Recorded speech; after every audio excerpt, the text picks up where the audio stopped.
Чтобы так страшно.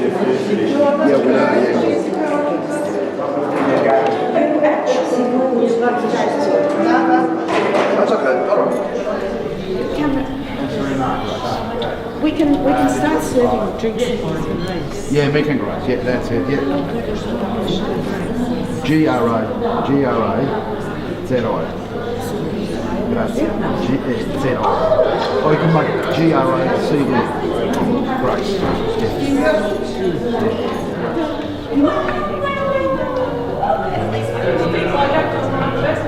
Even though I got mad, but still.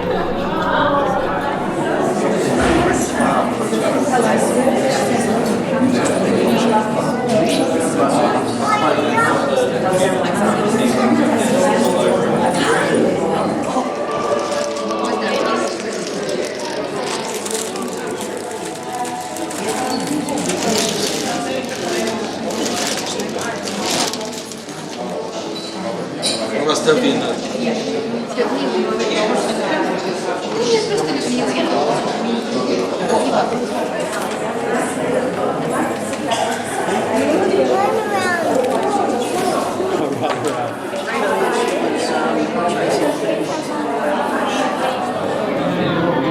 Hello. How are you?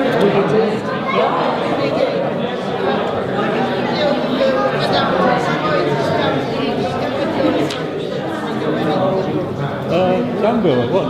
Yeah.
excited today, so I'll just kick off. First up, my name is Mark Zocchi. I'm the Publishing Director at Brolga Publishing, and on behalf of Galina and her family and friends, obviously all of us here today, it's my great pleasure and honour to welcome you here to the launch and celebration of this, what I think is quite a beautiful and handsome looking book, Memoirs of Galina, the English edition of this book, because we know it was released similarly in Russian some time ago. My role is really to act as MC and introduce the more important speakers of today, but it would be remiss of me, it's an opportunity to say something about the publishing process because it does reflect wonderfully on all authors, but in particular Galina here today. So I'd like to talk about it just for a moment before I introduce the next speakers. First up, I've had the great good fortune of working in the Australian and international book industry for over 35 years, 20 odd in Brolga Publishing. And I've had the good fortune of working with over 1,000 plus authors to help them publish, promote and actually launch their books, not only in Australia but overseas. And the clear thing that comes from that experience, apart from having fun with authors and getting their works published, is that every single author I've worked with has three characteristics that enables them to get to this finished stage. It's not everybody gets to write and publish a book. And what is clear to me is that those three characteristics, if they're not all there, the author doesn't get to finish the book. The first one probably is fairly obvious, but it's no less awe-inspiring from my point of view. That is that an author needs bucket loads of creativity. Creativity to think of the story, even if it's a memoir, and then have the creativity and ability to actually put pen to paper to actually create the manuscript to get it to a final stage. And that's quite a unique characteristic that's essential for any single author. The second characteristic that is required to get to this finished stage is in fact determination and perseverance, because most of us don't wake up Saturday morning and think, you know what, I'll just write my memoirs and get it done by Monday. Normally it takes several years, and the average is several years to get to a finished manuscript. I'm not even talking about getting to the publishing stage. And that's normally whilst they're doing something else in their lives. They're writing as well as taking on looking after families or working and all the rest of it. So it's a great achievement in that sense. And finally, the characteristic that's necessary from an author, even though they don't realise it necessarily at the beginning of their journey, is in fact they need to be quite courageous. They need to be courageous to write their story, to put all the information out into a book, but also to have it edited, and even on a day like today to come here, even though it's family and friends that are supporting it here today, to say, you know what, this is my book, I hope you like it. So ladies and gentlemen, on behalf of Brolga Publishing, could you do me a big favour and put your hands together for creativity, courage and determination for Galina. Where's she going? Well done, congratulations. I know some people will be familiar with the story because there was a Russian edition put out earlier, but I've only had a chance to read it recently. The manuscript was delivered, I think, late last year, early this year, and through that process there's been an important person, which is Marina, who's actually worked on the translation to get it from the Russian edition to the English edition, and also the Brolga authors. And for my part, as a publishing director, I'm really proud to have this as a part of our books, and a lot of the gratitude needs to go to Marina here today, so put your hands together for Marina as well. And on the commercial side, we have to be a commercial publisher, and we're not interested in publishing and selling 5 copies, and I know we sold more than that here today, but from a book trade point of view, this book is distributed by Macmillan, sold to bookshops in Australia. It's already available in Australia. In the next couple of weeks, this title gets consolidated with other Brolga published titles and goes to our UK distributor. So probably towards the end of this year, around about October, this will be made available in the UK trade, and not long after it'll be available to the US trade. And then in October, Brolga goes every year to the largest international book fair, which is called the Frankfurt Book Fair, and we'll take this title to be represented and hopefully sold in other countries. So it's a fantastic achievement, Galina. This book's come a long way, and obviously it's a remarkable story. It's not just Galina's story, but of course it's her memoirs. It's also of her ancestors, her mother and father and her grandparents, and obviously some of the trials, tribulations, living in different countries, massive walks in cold conditions and all the rest of it. So it's a great story. I know there's many other great stories out there, but we're here to talk about Galina's story. So it's been great to work with Marina and Galina, and I congratulate them on what's come to pass here today. So it's fantastic. So that's enough from me. One of the key players in getting this to happen in the English edition is the next person to speak. Ladies and gentlemen, put your hands together for Marina, and I'm going to welcome to the microphone.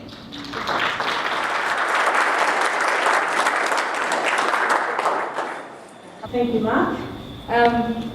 Thank you very much for helping us with this book.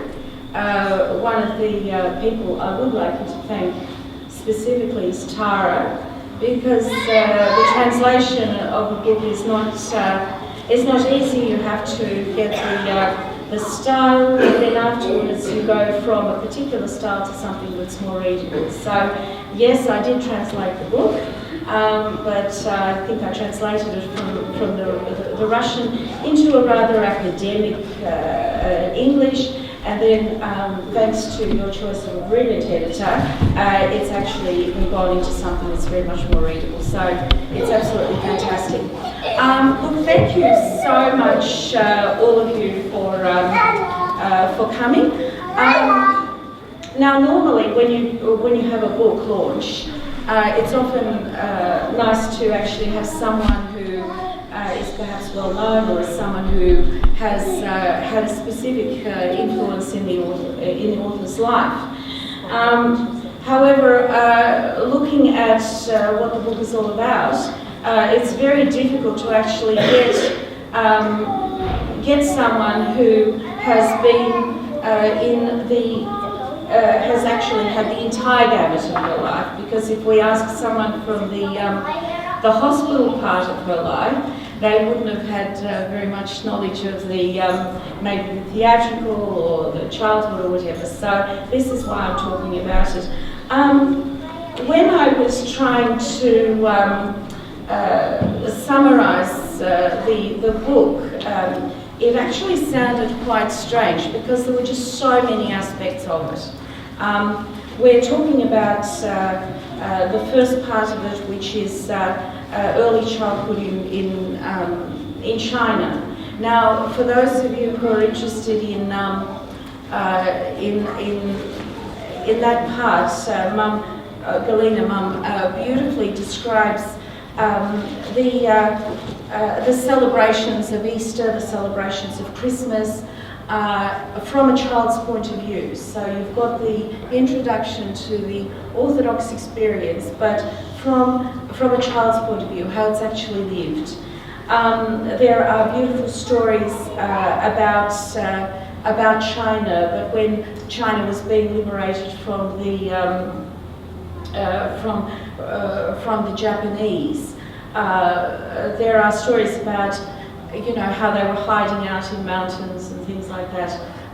Nina, who's here with us today, her husband Arik Vinogradov can't be here unfortunately, but she talks about his father and how during the time of the war, Alex's father got on a horse, rode all the way to the church and actually saved some of the sacred vessels which the parish priest there was worried might be destroyed with all the different bombings and things. So you've got that part. She also talks about the celebration of Epiphany in China.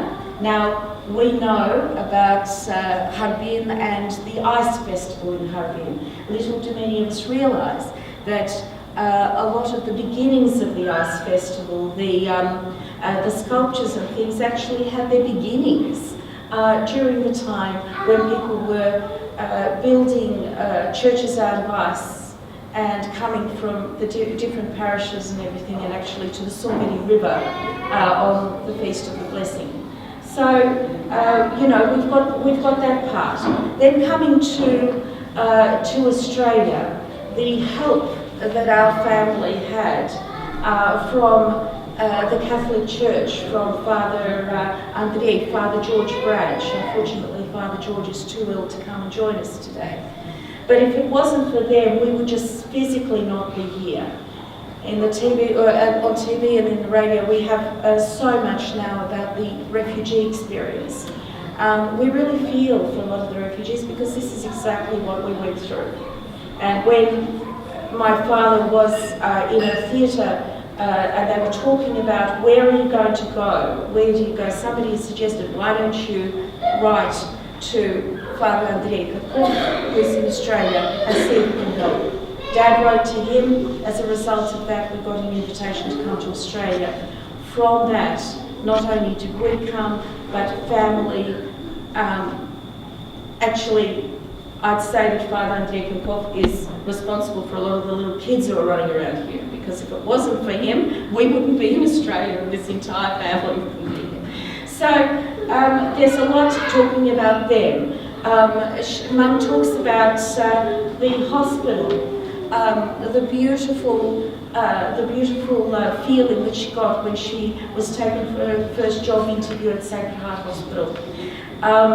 There is a beautiful story about the Christmas cake, where Mum, coming to Australia, doesn't realise the Australian traditions. She wins a Christmas cake, starts cutting it up in enormous pieces a few days before Christmas, instead of having it as a celebratory cake.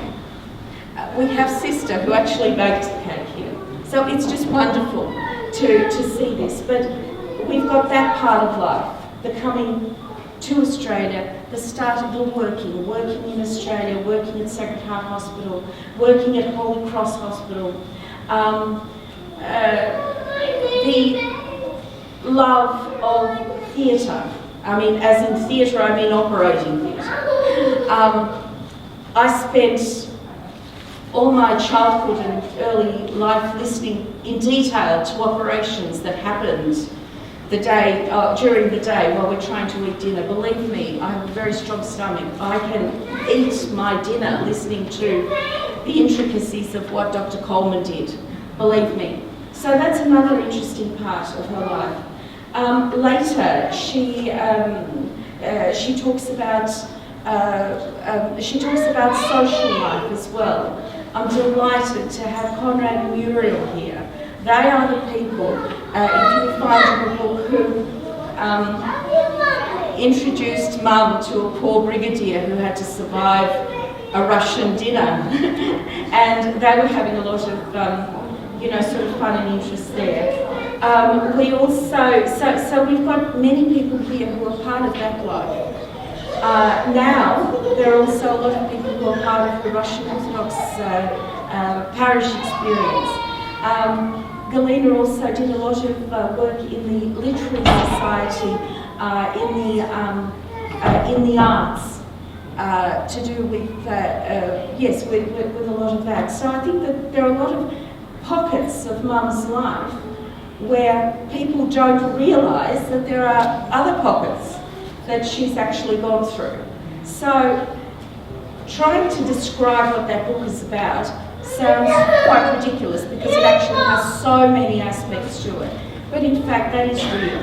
And you who are all here are actually testament to the fact that each one of you have been so close and so special to my mum's life, and each one of you, you're all different.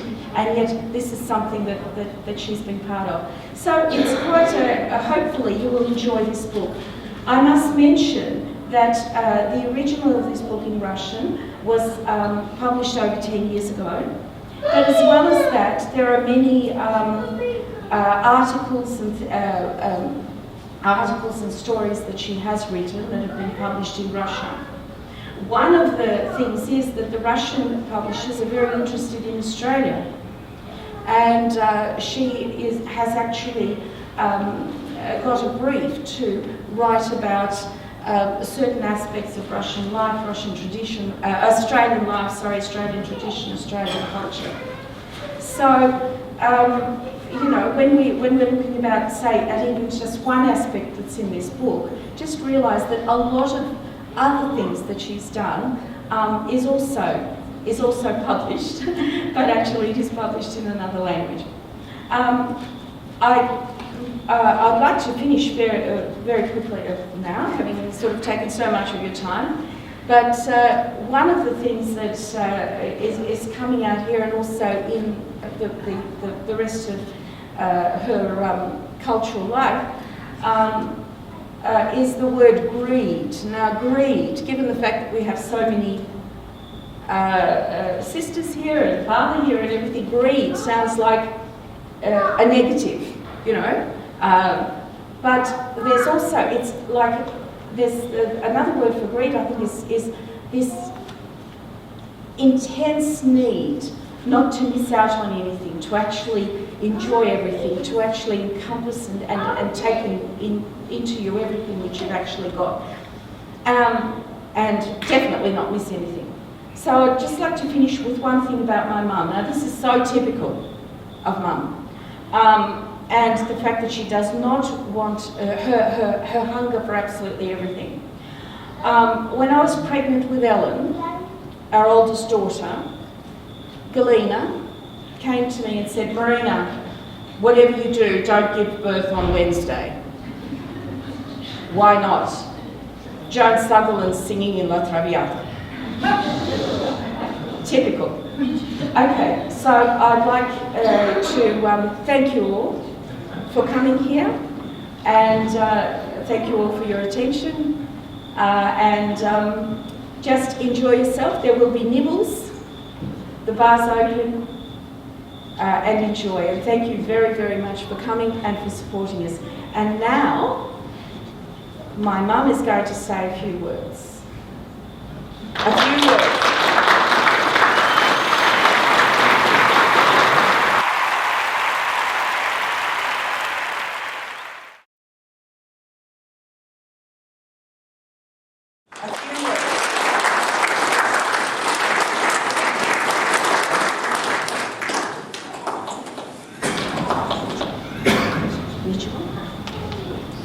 Dear ladies and gentlemen, I don't think I have to add anything, because my daughter covered completely my life, absolutely, and I'm not taking your time any longer. All I want to say that I'm extremely grateful, extremely happy that you came here. I always believe that friends are the main source of the life. This is the most important. Nothing can compare, no wealth, no money, nothing in comparison to have friends. And I repeat, I experienced that all the time, all my life, through my life. And I see you today here. So I'm not going to take any more of your time. I'm going to thank you for coming. And I would like to mention that our life in Australia is definitely, we are very, very grateful to Father Andrew and Father George, who unfortunately not here because he's 97.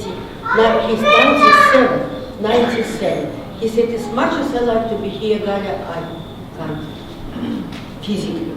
Father Andrew, he died in the son of Bishop in Rome. These two people were responsible for us to bring us to Australia. The whole family, not only me, Maria and my husband, his mother and my parents and my aunt and her husband. 5 potential old people. So we are very grateful to them. I'm very grateful to first steps in our life here. Sister Benedict is here. At the Holy Cross Hospital, the first hospital that I was working. And she took time and energy to come to see me. I'm extremely grateful to you. Extremely. And Sister Pat, who brought Sister Benedict. So my life started working life started in Sacred Heart, and then I went to St. John of God, and finished, was working there for 30 more years. More than 30 years, that was my second home. Then when I went to after death of my husband, I came to Melbourne, and this is another life started, and I'm not going to repeat it because Marina said everything. In the book you will read too, and I'm not taking any more of your time except my desire to thank you, the deepest thanks for being here. And Professor Morrison is right in front of me, the white-haired person. I couldn't not mention that, I just couldn't. He was interned in Geelong, used to come to assist Mr. Coleman. And we had a terrific time, wonderful time. I moved to Melbourne, and who do I see on the screen, on television? Professor Morrison made some sort of unbelievable operations. Professor Morrison is here, white-haired, and all that. And now I'm so happy to see him here. Thank you, Michael. Mr. Bullard, this is another friend of mine. We didn't have a solicitor. So through his wife, women are very capable of making friends. Working with his wife in the hospital, we met, and then we met with the husband. Now we are friends with the family. And Muriel and Conrad, this is another couple, and all the relatives of theirs, son and the daughter is in Perth, but we all together since that time. We met 19th and 17th. They spent all my life, shared my tragic life and death of my husband with me. Up to these days, they are right here, Muriel Conrad. Actually, he is a general of Australian Army. Used to be, and now he's retired in Western France. So I think I better finish now. Marina said enough. Publisher said quite a lot. And I have to be modest to finish it and give you opportunity to enjoy your meal. And meal is actually prepared by Marina's friend, university friend. And the reason we choose this place to have this lunch, because it's a second home of Marina. So thank you. But the main thing I still didn't tell you. They're very, very important. This is very important. My thanks are for my family, but especially for Marina. I knew she loves me, but I didn't know that she loves me to that extent. Because she put all herself to translation and to organizing this event. It's only because of Marina I was able, and her husband, of course, and the whole family, even grandchildren were running around here, Babagai. And this day is happened. Thank you so much. I love you all.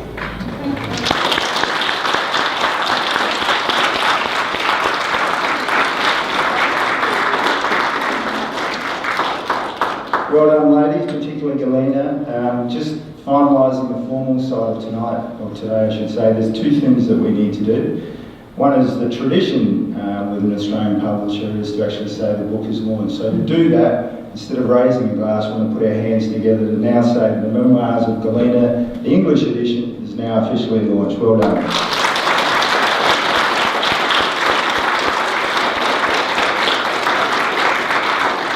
And the final thing is we put Galina back to work, and that is make us sit over there. There's some people that haven't got signed books, and don't forget, Christmas is coming soon. Can I tell you something? I thought nobody will recognize me, but the people around our area, the shops, chemists, groceries. They said, Galina, it's you. They recognized me. I'm very pleased about it. But I want to tell you a little secret. I was 27 there. That's when the time when they went to Australia. And now I'm 87. 27 and 87.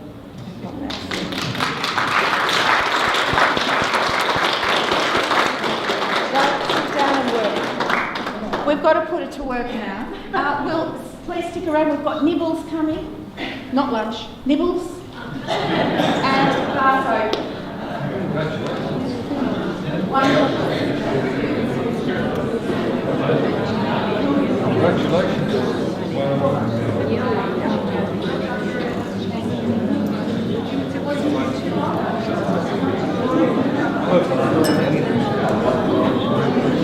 Oh, thank you.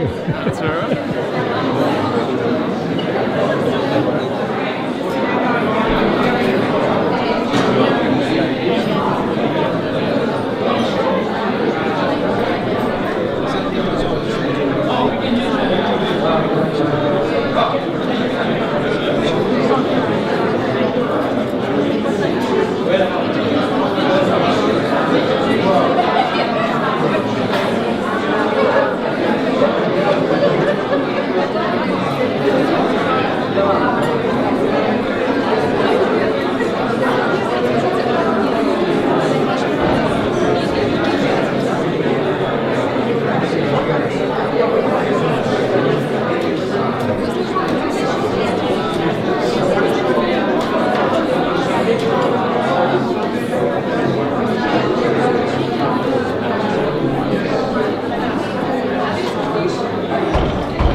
Siema.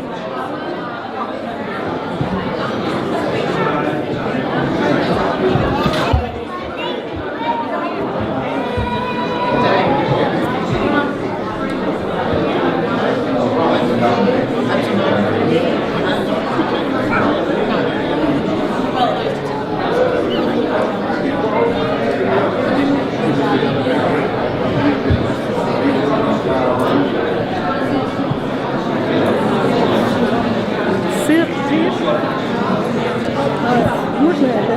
А? Сыр? Что это такое? Сыр дает?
My goodness, it's a very long time.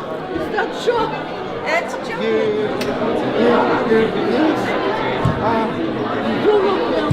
Yes, thank you.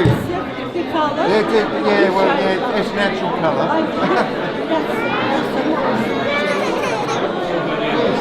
Oh, lovely. Did you know?